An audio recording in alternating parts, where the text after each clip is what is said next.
Aloha, everybody, and welcome to this episode of the Triple F podcast, Faith and Family First, where Jim Hochberg and I are going to talk about the Hawaii State Constitution and why or when or why not should it ever be amended. Let's chat about that.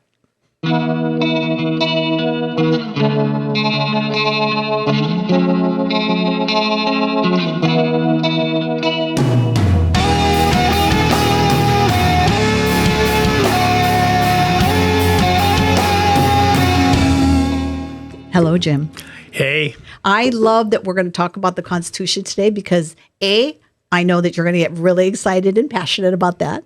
B, I know that you're going to get really excited and passionate about it. And C, I know you're going to get really excited and passionate about that. So, yeah, I don't know, Jim. I'm looking forward to this. So hopefully our listeners and our viewers will be just as excited to talk about this because, as you know, I sent you a list. There are numerous constitutional amendment questions that our state legislature has put forward for the 2024 legislative session.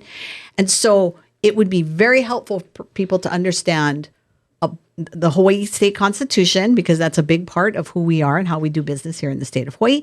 But why should it be changed, or why should it not be changed? And what are some of the things people should be thinking about when the question comes up about amending the Constitution?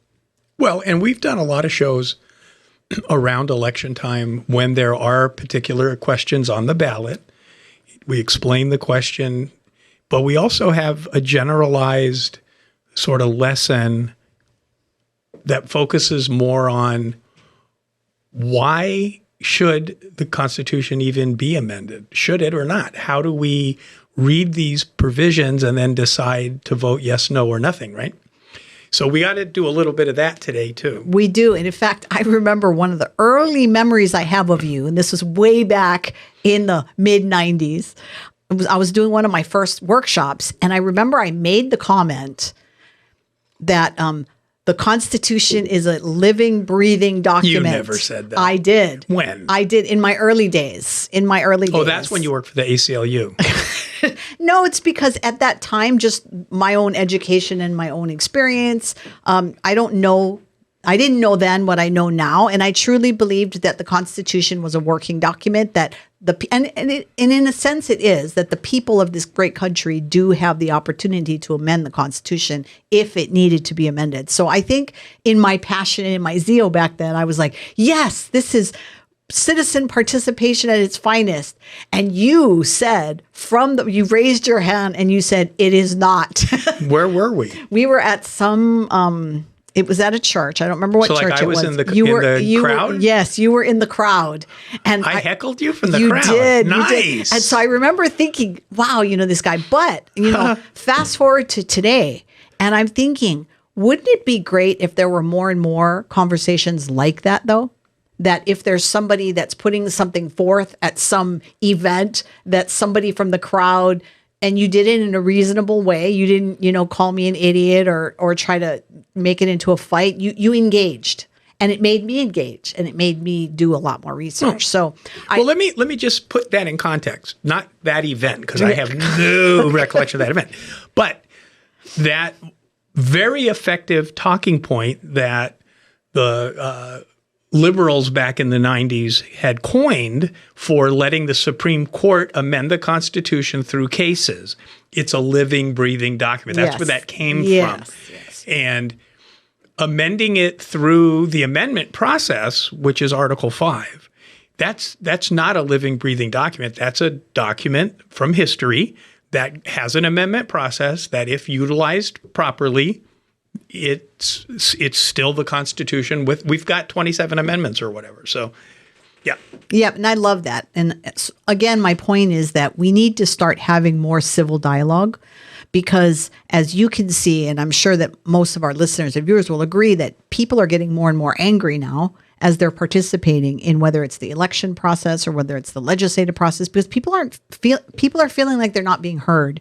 And when if you think of a toddler, when a toddler is trying to get your attention and they want something you've already said no, most toddlers do not go, okay, and then walk away and then play nicely in the corner. Most of the well, maybe I shouldn't say You this mean because 2-year-olds? Is yes, that toddlers? Yeah, 2-year-olds? I'm thinking 2 years where they will throw their little temper tantrum because you're not hearing them. Now, I know that there are some really good 2-year-olds out there, so let's get that out of the way. But so let me set the table, and because we're going to talk about several of these bills, different topics, constitutional amendments, all, but totally different, blah, blah, blah. So in the specifics, there's different things to talk about. But to set the table for the things that are all the same. So our relationship to the government in the state of Hawaii, the people of Hawaii, the citizens have a relationship to the government. And as you know, sometimes I use my neighbor's truck. Sometimes I use my neighbor's order in a restaurant to describe what it is not. Our relationship to the government isn't that the government is separate from us. As Abraham Lincoln said, in the United States, we have government of the people, by the people, and for the people, which means the government's the people. It's us. We may vote for certain people to work in government offices for money representing us, but they aren't the government. We're the government. And because of that, I would like the overarching philosophy of our listeners and the people that they can influence to be, when the legislature asks me to vote in favor of an amendment. We're going to quote louder with Crowder.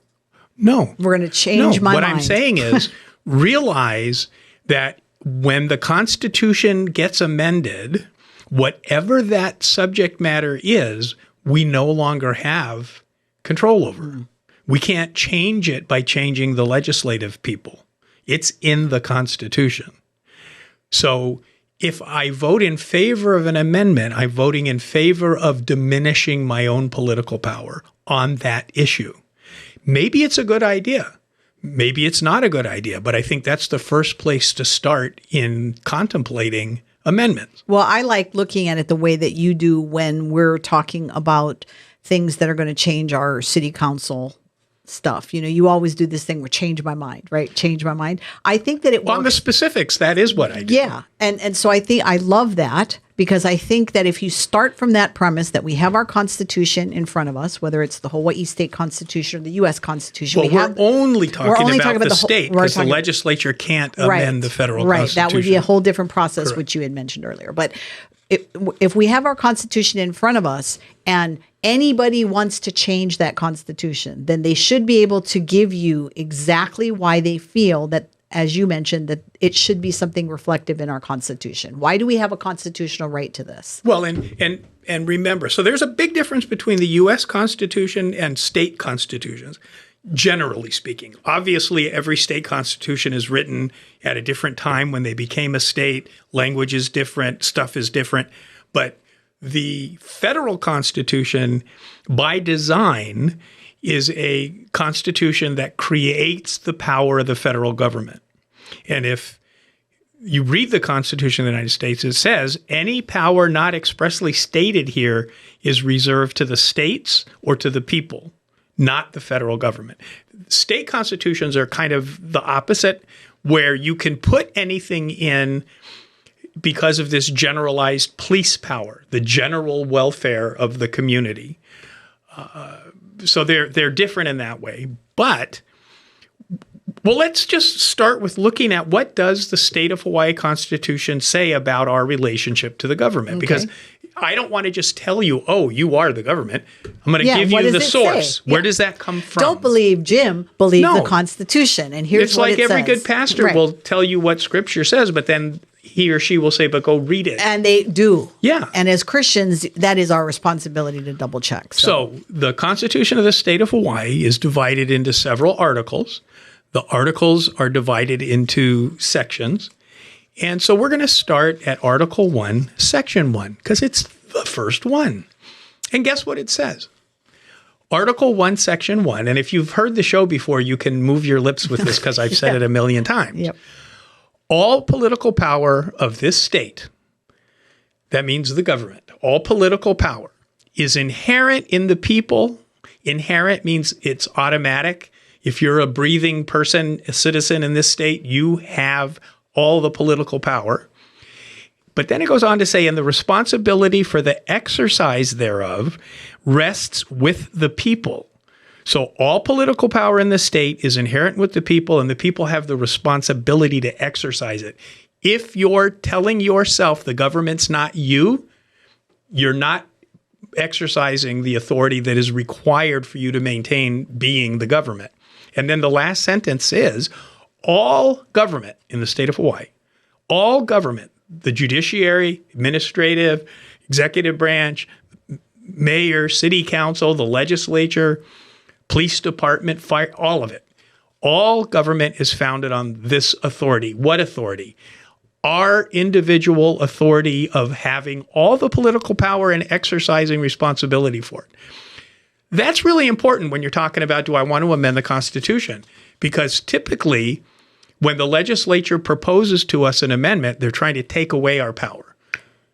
Yeah. And the way that it works right now, when they want to make a change to the Constitution, they have to, it moves through the legislative process just like any bill, right? So they normally they're very short. No, most of these, they have to be because they can't be confusing. Yeah, most of these are pretty, they're 1 to 2 pages, maybe more, depending on how much they want. Well, actually, the question's usually a sentence. Yeah, so basically what they do is they have Jim's favorite part, which is the findings. Which is usually fake. Right, and then they will talk about, they'll pull out what part of the Constitution that they want to change, and then they'll give language that goes on the ballot. And then people will vote on that language. Yes, we want this change, or no, we don't.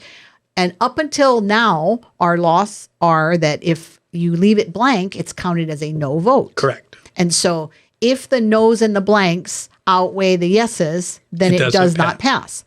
But the very first bill that now you're getting into one of the bills, and we're not ready to go there yet. Well, because I still got some more table setting to do only, here. And I'll let you do that, but only to say that the first bill that they're already moving is wanting to change that. Well, and we'll get to that. Yeah. So what do you think Article 1, Section 2 says? What do you think? It says, all persons are free by nature and are equal in their inherent and inalienable rights. Every citizen of the state of Hawaii are free by nature, sure doesn't seem like it sometimes, and are equal in their inherent and inalienable rights. Among these rights are the enjoyment of life, liberty, and the pursuit of happiness, and the acquiring and possessing of property. These rights cannot endure unless the people recognize their corresponding obligations and responsibilities, because the government is what takes these rights away.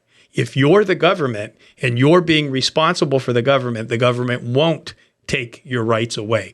If you are not participating, the government will be able to override your inalienable rights by taking them away. And that's why I'm concerned about this first bill that's already moving, because in the history of constitutional questions, a lot of people tend to leave it blank because a lot of people don't understand. I mean, you remember how much money we paid to educate the people on what the constitutional amendment question on marriage was going to be in 1998. Because a yes actually meant no and no actually meant yes. So let's see if I can remember the question on the ballot. Shall the legislature reserve the power? No, shall the legislature have the power to reserve marriage to opposite sex couples? That's right.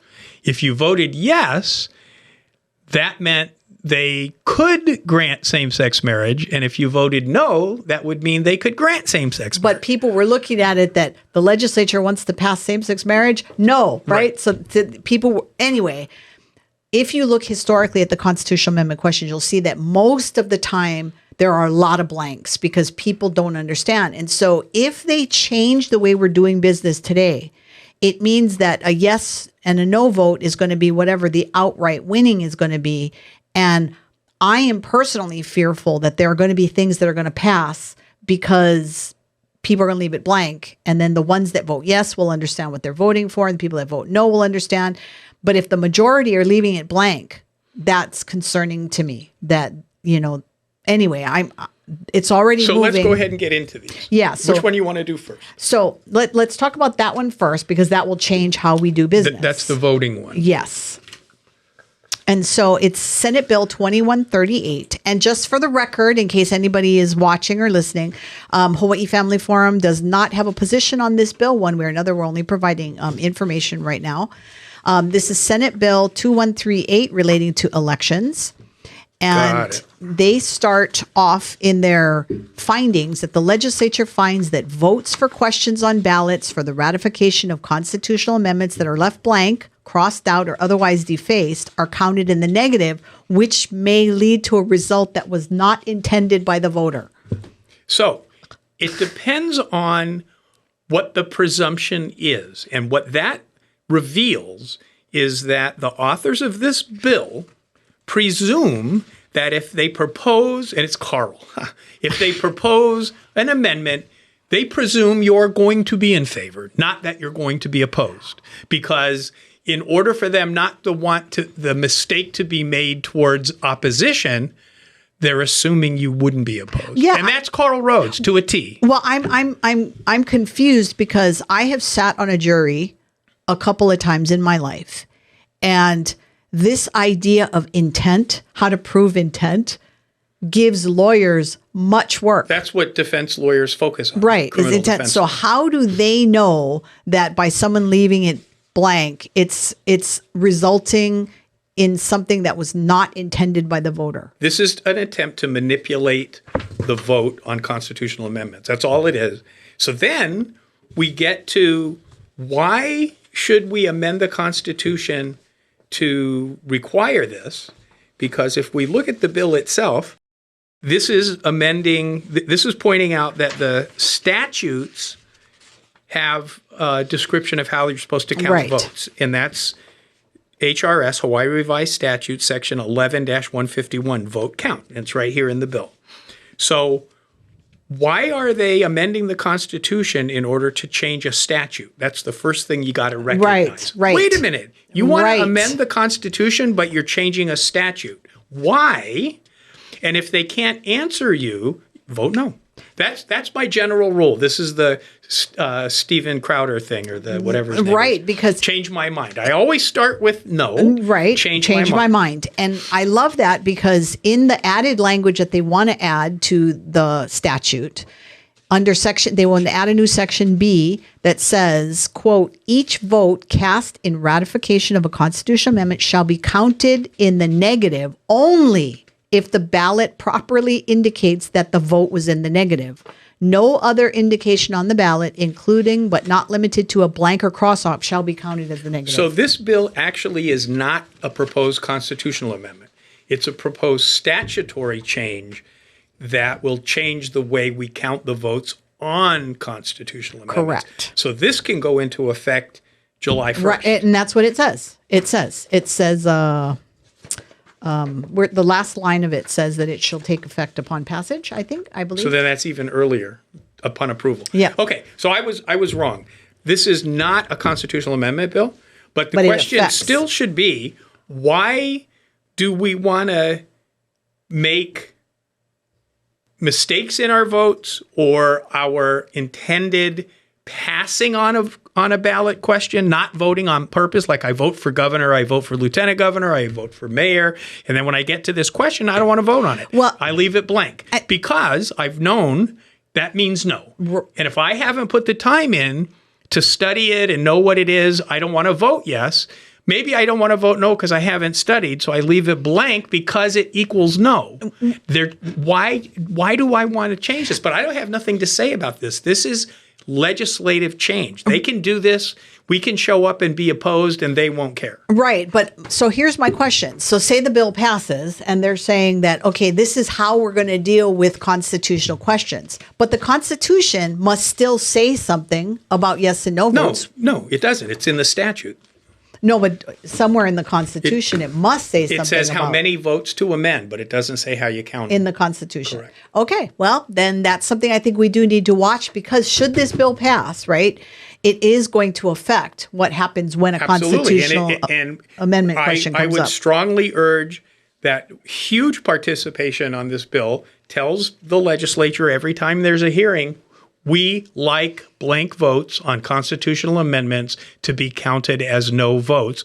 We don't want you to take our political power under Article 1, Section 1 away on that vote just because we don't want to vote yes or no because we don't know. It's still our political power, and we want it to equal a no. Right. And I know that the Office of Elections they have to, by law, they have to provide what a yes vote means and what's they have to they have to do that, right? So there shouldn't be a reason that, well, we need it this way because people don't know. The information is out there, and we as educated voters need to take that extra step. Now, there are numerous of these bills that will be constitutional questions that will be on the ballot should they pass. But there was a couple that I thought were interesting to me. So they want to change Article 1, Section 23 of the Hawaii Constitution relating to marriage. Now, there's a Senate version of this bill and there's a House version of this bill. And basically, they're saying the purpose of this act is to propose an amendment to Article 1, Section 23 of the Constitution of the State of Hawaii to clarify that marriage is a right that shall not be denied or abridged by the state on the basis of race or sex. And so they want to change Section 23 that right now currently says the legislature has the power to reserve marriage to opposite sex couples. And the statutes say anybody can get married to anybody. Right.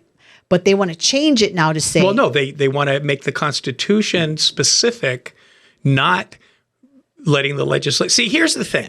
Assuming that we work hard at election time, that we help good candidates run, we help them win, then they have the same values we have. It's not like we just get our ballot and pick somebody and not care, and then we get these same jokers that don't like us. Assuming that we participate in the election of legislators and the people in office change because some lose and some win, it's different than it's been for decades here. Assuming that, then why would we want to write into the Constitution this marriage thing based on the fact that right now that's who's in the legislature? They think that's a good idea. That point number one. Why do we want to enshrine this into the Constitution? The other thing is very interesting. Article 3 or Article 1, Section 3 of the Constitution says that equality of rights under the law shall not be denied or abridged by the state on account of sex. It's already in the Constitution. It covers marriage.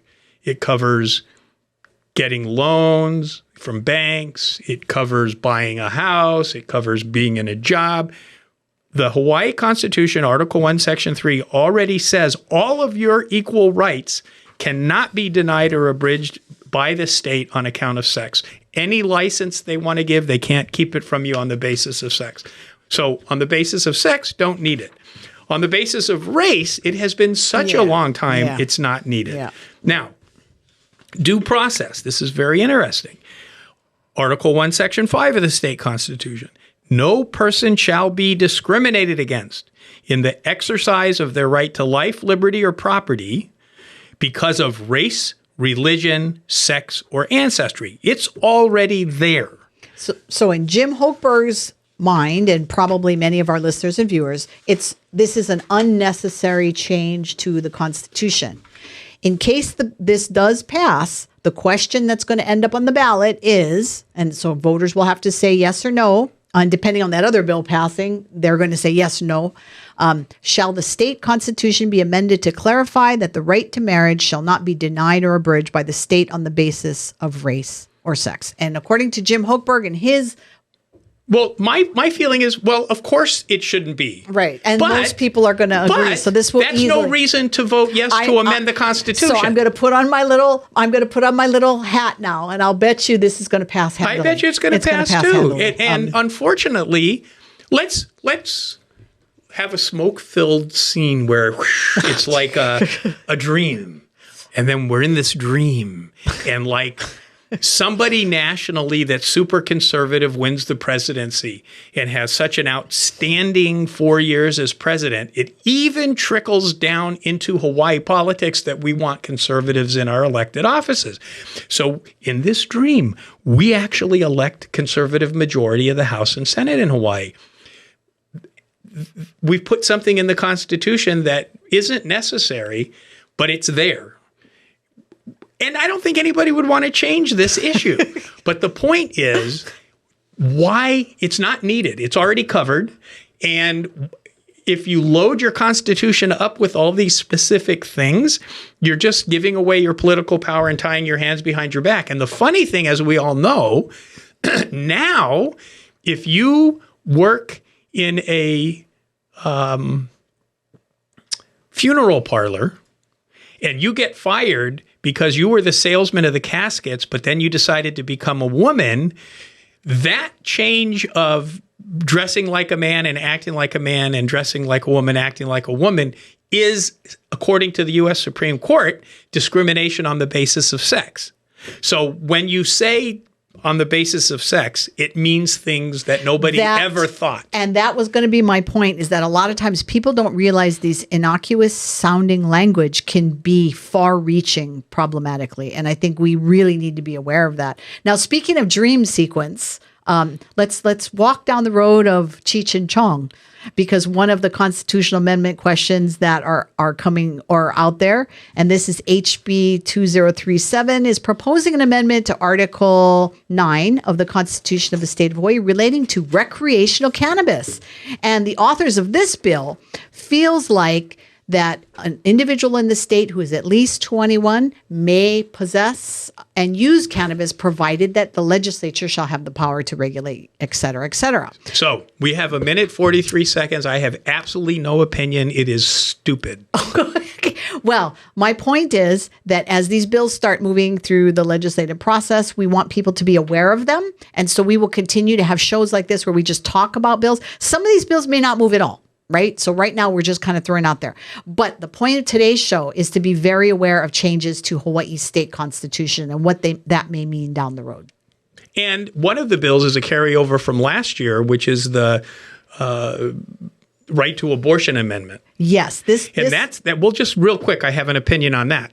It's asking us to amend the Constitution to say that an individual has reproductive rights under the Constitution, which is kind of, I don't know what they're thinking, but an individual includes the guy that got the girl pregnant and the girl that's pregnant. Can I say that guys get girls pregnant? You can say that today. Anyway, because girls can get guys pregnant now too. So what they're now saying is that men have a constitutional reproductive right. So guys can now use that constitutional right to keep women from getting abortions. I don't know. Is that what they're trying to do? The question, that's Senate Bill 1167 from 2023, but it's still alive for this session. The question that would be on the ballot for that one is, shall the Constitution be amended to state that no law shall be enacted nor any state action taken that denies or interferes with an individual's reproductive freedom in their most intimate decisions, including the fundamental right to abortion and contraceptives. Again, what does that mean? And we did a show where we talked about that.